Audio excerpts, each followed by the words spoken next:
Di Eropa banyak gereja-gereja atau mungkin sudah mulai sepi oleh pengikutnya.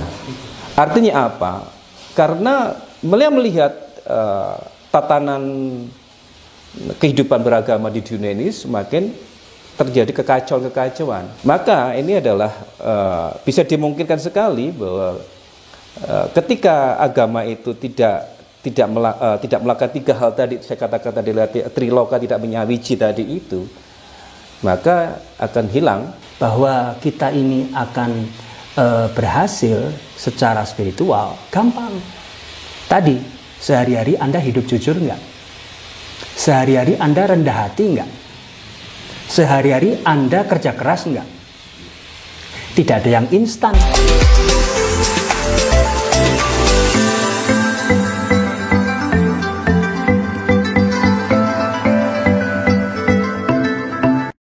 Saya kaget ini, waktu baru baca postingan, itu ada pertanyaan sampai 82 pertanyaan. Itu artinya PR apa tuh namanya? Nusantara Spiritual Forum.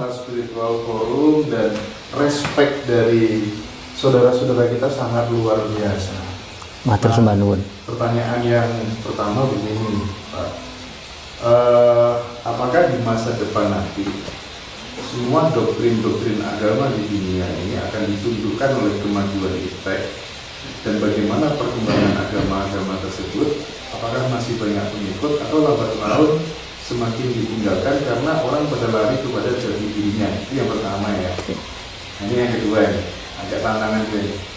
Buatlah suatu petisi dari seluruh ajaran Jawa, penghayat kepercayaan budaya yang ada di seluruh pelosok-pelosok agar ajaran penghayat dapat diterima dan diakui pemerintah sebagai agama yang resmi. Itu nanti urgensinya seperti apa? Tolong coba di follow up ya, siapa nanti yang kemudian pas untuk menjawabnya gitu. Nah, Nusantara Spiritual Forum juga ditantang nih, jika boleh, buat perkumpulan semua ahli budaya leluhur dari semua suku. Jadi bisa nyatu dan diskusi lebih detail dan nyatu mengenai Indonesia dan masing-masing daerah di Indonesia. Monggo Pak. Baik. Sebelum nanti dijawab oleh beliau berdua, saya kasih prolog dulu. Pertama, apresiasi kami, matur sembah nuwun kepada teman-teman semua yang bertanya. Dan inilah gerak alam yang nyata bahwa Nusantara bangkit. Bukan Jarene lagi, ini Nusantara bangkit. Ya. Revolusi sedang berjalan.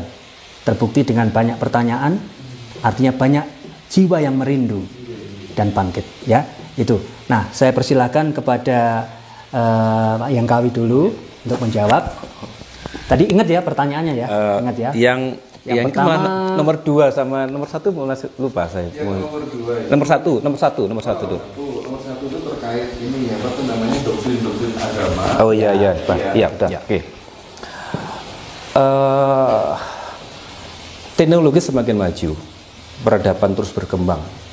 Yang akhirnya, yang saya tadi bilang, yang tadi kalau dari awal pembicara saya adalah masuk di wilayah alam wadah dan alam pikir, itu terus dikembangkan oleh manusia, sehingga itu juga akan menjadi satu itu sekarang berpacu dengan orang yang selalu mengolah yang namanya alam rasa tadi ya, atau makanya sekarang bisa mungkin terjadi umat beragama akan kehilangan, maksud saya agama akan kehilangan umatnya ketika perilaku mereka tidak sesuai dengan dogma agamanya mereka dan tidak bisa mengikuti peradaban perkembangan dunia. Salah satu contoh adalah sekarang di Eropa.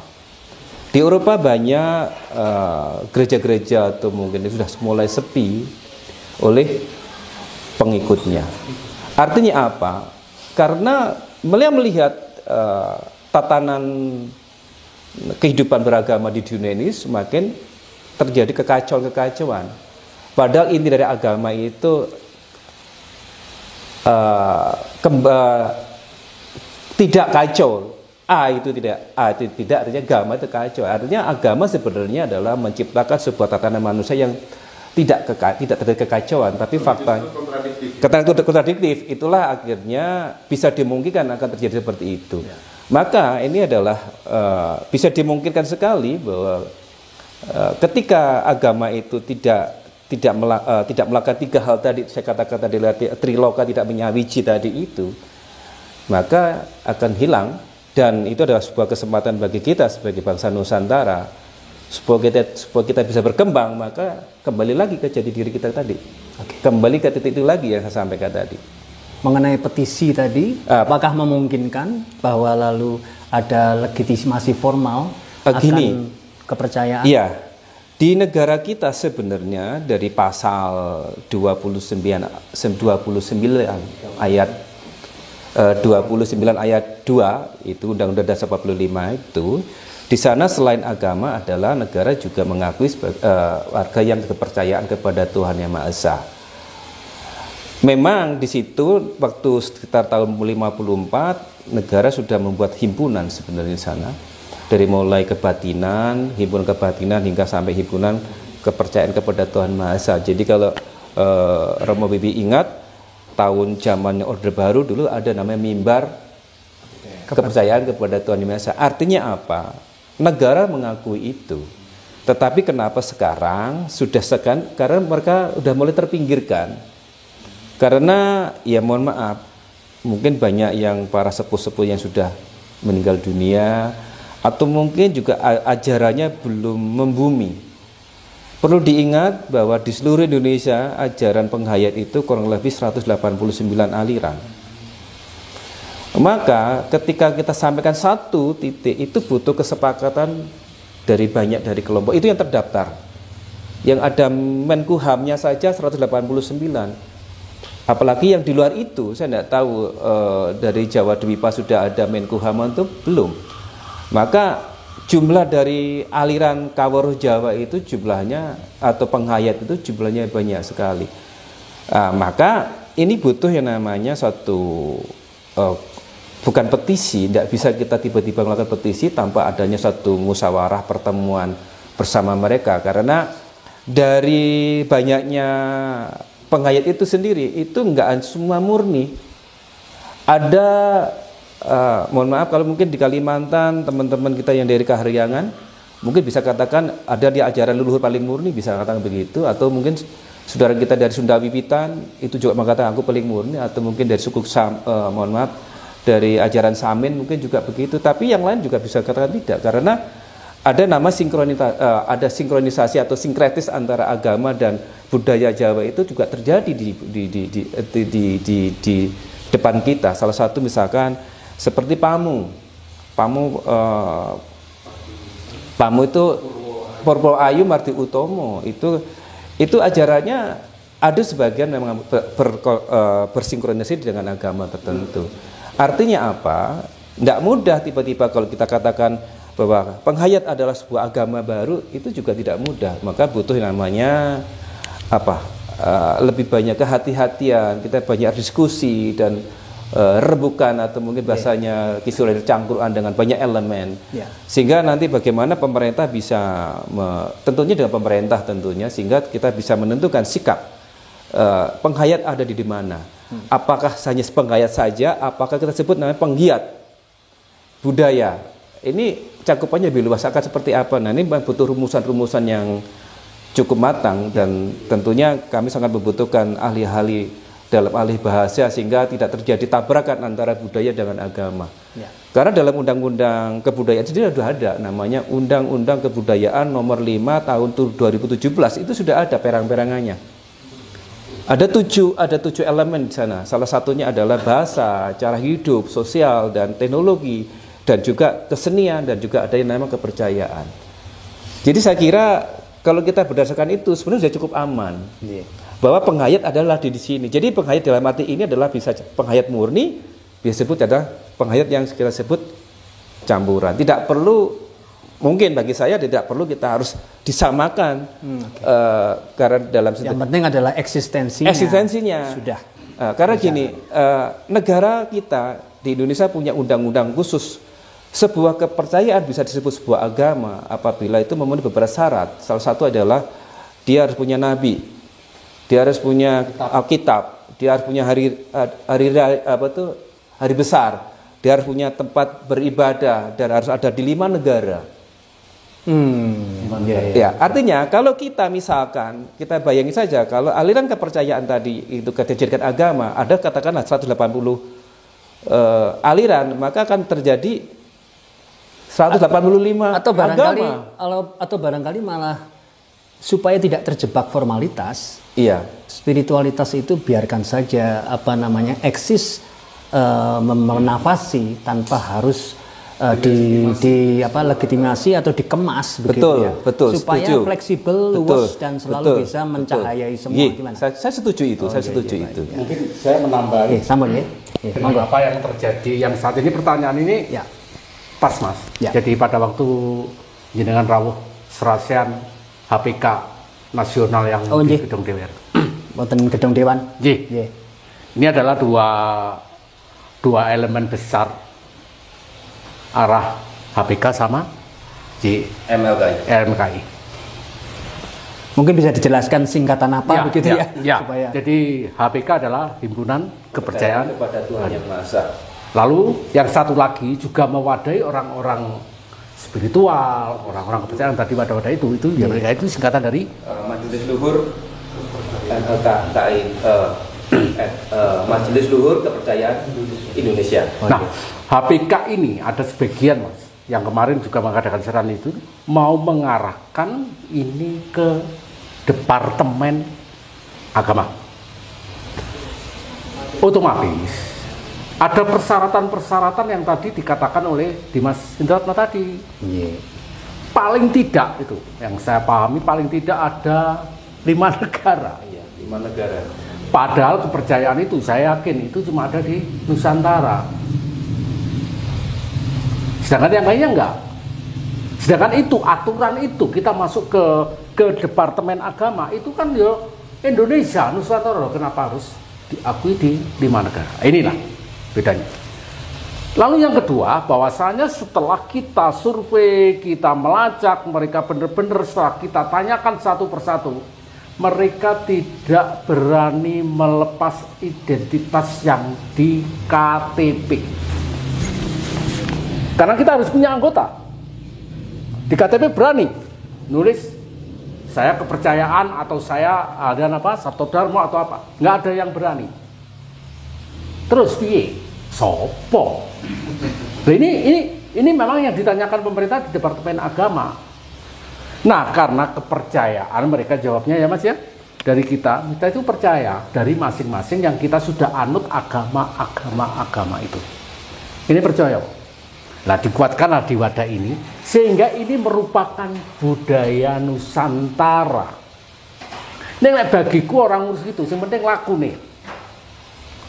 Kita bener-bener jujur tadi yang dikatakan laku yang kenceng, yang bener, orang bener, yang bener tentang apa yang di dalam wadah itu semua yang dikatakan 100 berapalah itu kemarin itulah itu aja. Kenapa? Identitas yang nama label itu adalah cuma untuk manusia. Mau apa didebatkan gitu, ditaruh di mana sini, di mana sini. Ini jawaban saya. Jadi kemarin gitu, jangan akhirnya kita nggak berkembang. Itu adalah pengaruh mereka yang tidak setuju dengan aliran lokal kita Nusantara. Kenapa? Kita akhirnya gudeh bahasa nih. Gudeh nih Mas. Sekarang aja HPK sama YB bentrok Mas. Dua wadah yang podo karepe lho iki sing siji pemerintah ngakoni sing HPK enggak.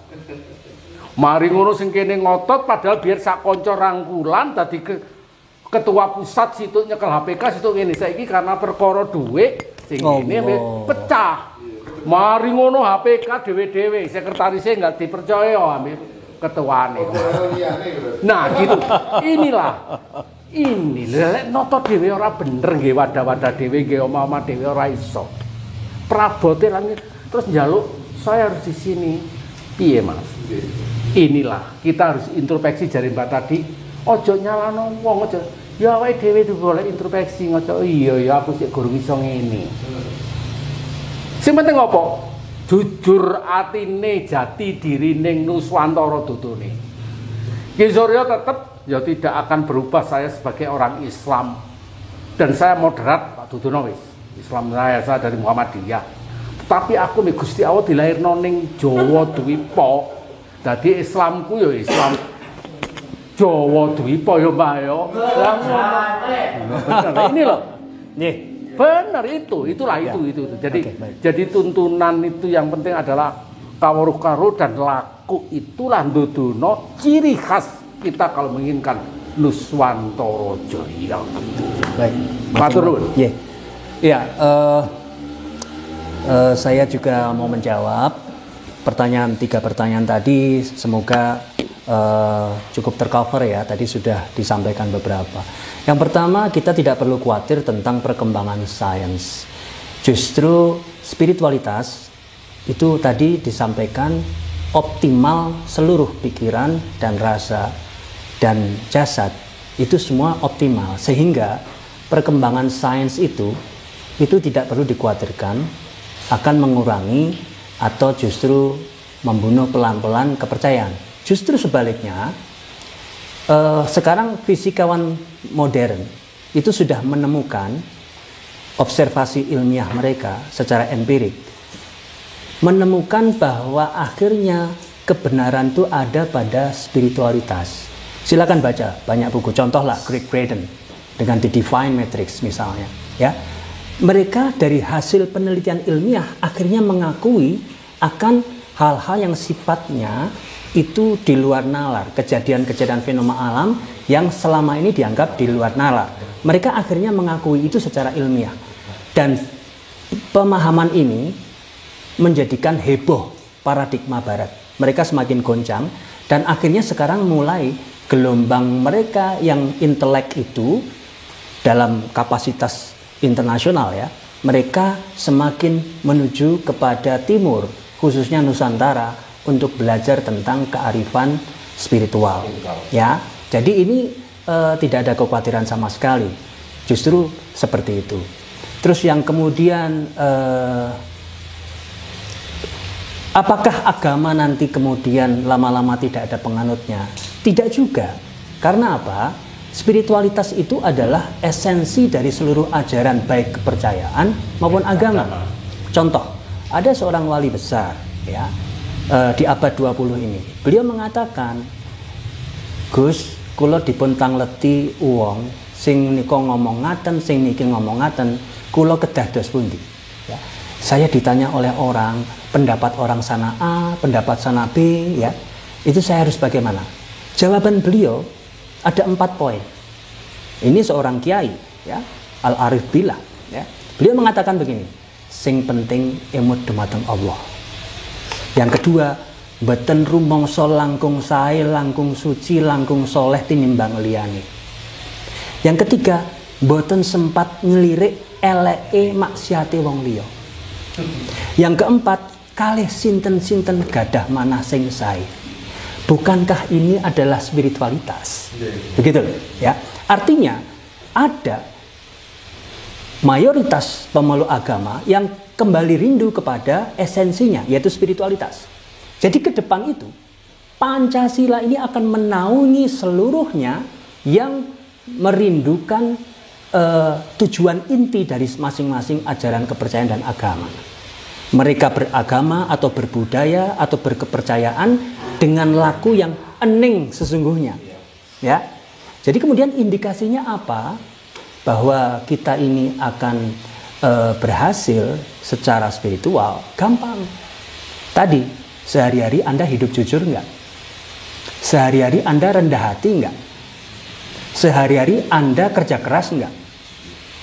Tidak ada yang instan, kata beliau tadi. Tidak ada. Mbah Saino saja nunggu 20 tahun. Ya. Terus artinya bahwa Nusantara Spiritual Forum ini pun nanti ke depan itu memang bertujuan untuk mengumpulkan ajaran-ajaran spiritual seluruh Nusantara. Dan jangan khawatir, dari Sabang sampai Merauke nanti kita akan sama-sama kumpulkan ya Mas Indra ya. Ke depan akan seperti itu. Ye, Mbak Senon ye.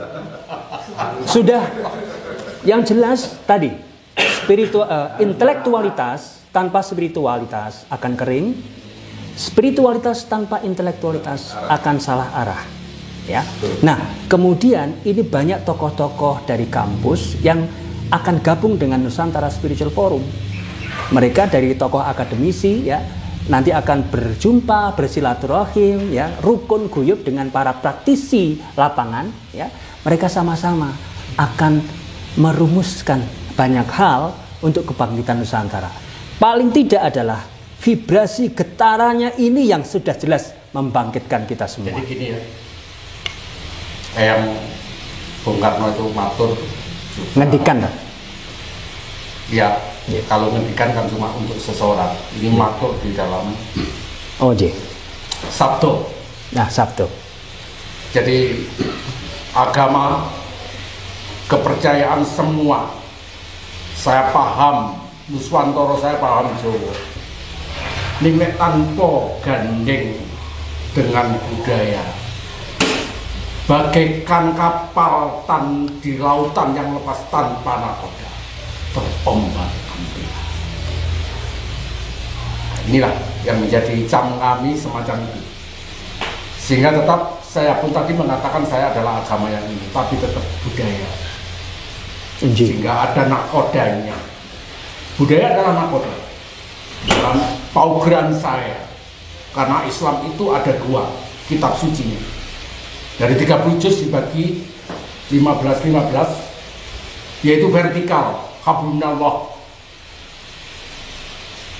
Orang 100%, yang 50% dan 15 itu adalah hablunallah, sesama memayu hayuling bawono kudu ngerti yo. Ya. Nek kabeh digawe ngono, ning Islam agama padha disentik. Jadi orang perkara sing gembar-gembor nek ngitung neraka kon neraka itu baik. Nggih. Ya, tadi Inilah. ya. Jadi kembali lagi Mas, nakoda adalah sesuatu yang bisa mengarahkan kemana. Biarpun dunia ini bagaikan samudra. Ya. Budaya. Iya. Matur nuwun. Jadi nyun sewu Ki Suryo, jadi bahwa tadi kalau dalam pandangan spiritualitas esensi itu yang menjadikan nahkoda itu adalah jiwa yang murni, jiwa yang mutmainnah, jiwa yang tenang, jiwa yang damai, dan itu ada di setiap bagian tadi. Setiap manusia, di dalam budaya ada, di dalam agama ada, dalam kepercayaan ada, ya. Jadi saya lebih kerucut lagi, ya, bahwa itu ada di dalam jiwa yang murni. Maka spiritualitas yang benar adalah bertujuan hanya satu, memurnikan jiwa, menjernihkan, ngaweningaken kala wau sing akhiripun tulus sing manah namung wonten welas asih kados ayam tentrem rukun kala wau nggih. Jadi tidak ada suudzon, ya, buruk sangka. Makanya tadi Mbah Saino sampai ngendikan tidak bisa menyalahkan siapapun dalam spiritualitas karena semuanya itu ada hikmah yang bisa kita ambil. Oknum sekalipun, ya, kita tetap melihat ada kebaikan bagi kita secara keseluruhan. Nah, inilah spiritualitas. Terus, nah menika pramila kita akan berlanjut dengan episode-episode berikutnya. Ini diketahui Panglima TNI juga ya? Dalam? Kegiatan seperti ini diketahui Panglima TNI juga. Pak. Betul. Andika. Baru saja ini tadi ada yang menyampaikan demikian. Jadi bahwa kita harapkan mengapa seorang panglima itu peduli pada kegiatan Nusantara Spiritual Forum misalnya, itu adalah tanda bahwa Nusantara memang bangkit, gitu loh.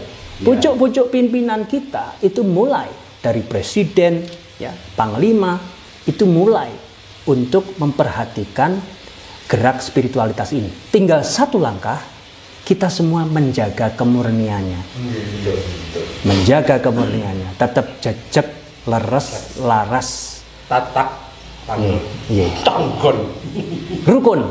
Nah, niku sing mau Mbah Saino juga menegaskan. Kira-kira demikian, teman-teman sekalian, untuk episode perdana dari Nusantara Spiritual Forum. Matur sembah nuwun kagem Mbah Saino ingkang saking Banyuwangi. Kalau wau kula badhe matur bilih Malang Raya menika mata air peradaban, tirta pramila kedah Onten sing wangi tirtane niku. Lah niku saking Banyuwangi. Nggih. Dados menika nyambung benjing kita deklarasikan kebangkitan Nuswantara wonten Banyuwangi agar tirtaning suci ing Nuswantara tansaya tansah wangi ngarum teng jagat. Nggih. Matur sembah nuwun Ki Surya Candi Jago nggih dari representasi sesepuh Malang Raya, demikian juga yang Kawi. Matur sembah nuwun. Kita akan bertemu kembali ya, kita akan dialog lagi dalam kesempatan lain dan kita matur nuwun sekali lagi kepada ini yang terakhir perlu saya sampaikan, teman-teman dari tim Milenial Ngaji Rasa. Matur sembah nuwun.